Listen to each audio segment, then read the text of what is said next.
MMA Weekly, Damon Martin here with Carlos Condit at the UFC Fan Expo. Carlos, of course, your next fight, Dan Hardy in England.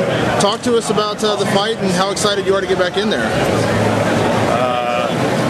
I'm very excited. After my last fight, I couldn't wait to fight again. I had a good time, just getting in there and throwing down. My upcoming opponent is very, very tough. I think he's probably the best fighter that I've faced to date. And I've been training my butt off. You're 3 fights into the UFC now. You've fought in a lot of different organizations, but did you feel any different in the UFC? And do you feel like you're fully acclimated to, the difference of being here?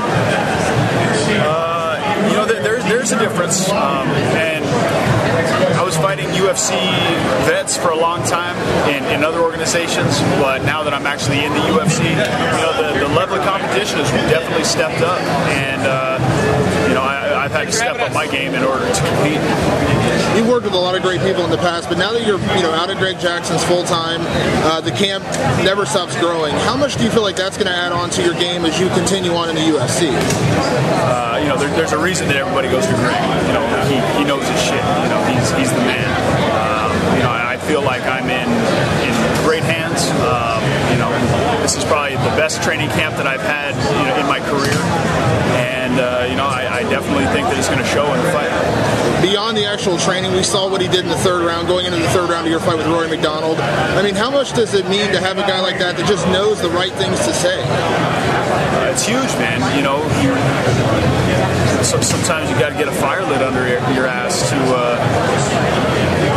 perform at your best, and fight. You get Dan Hardy in this fight, of course. You mentioned the toughest fight you've had. He's a bit of a brawler, likes to stand and bang. Obviously, you have a lot of stand-up in your past. How do you see this fight going? Could it go anywhere? I expect it to be a great stand-up war. I want to bring my whole skill set to the game. I expect fireworks. I think it's going to be a hell of a fight. Guaranteed fight of the night. Let me ask you, back in 2006, you traveled to Hawaii and you fought Shiruto Verissimo in his home state. I was there, crazy crowd. How much does that help you as you go into England to fight Dan? Does that atmosphere, having had that experience, does that help?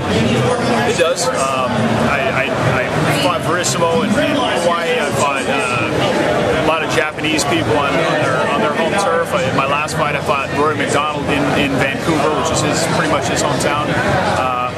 I'm glad that I had those experiences in the past, leading up to this one, because I think that I'll probably, mentally I'll be solid. Dan has already started the trash talk. You probably knew it was coming. I remember when you fought Brock Larson. He was talking a lot of smack before the fight. How much does that play into your mindset? Not that you really need to talk back, but just in your motivation to want to go in and really, just put this guy away. It is motivation, He talks shit. That's what he does. That makes no difference. We're going to step in the cage and we're going to try to take each other's heads off. Do you listen to any of it? I've watched an interview or two, but for me, it's neither here nor there. It makes no difference. You'll knock him out just the same. Exactly. Anything to say to your fans, Carlos?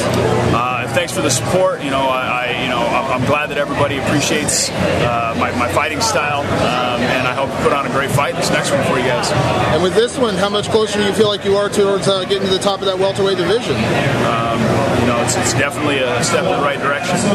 Hardy was #1 contender. That's one of the reasons why I asked for this fight, because he's got status right now, and sometimes you got to step on somebody's head to get ahead. Thanks, Carlos.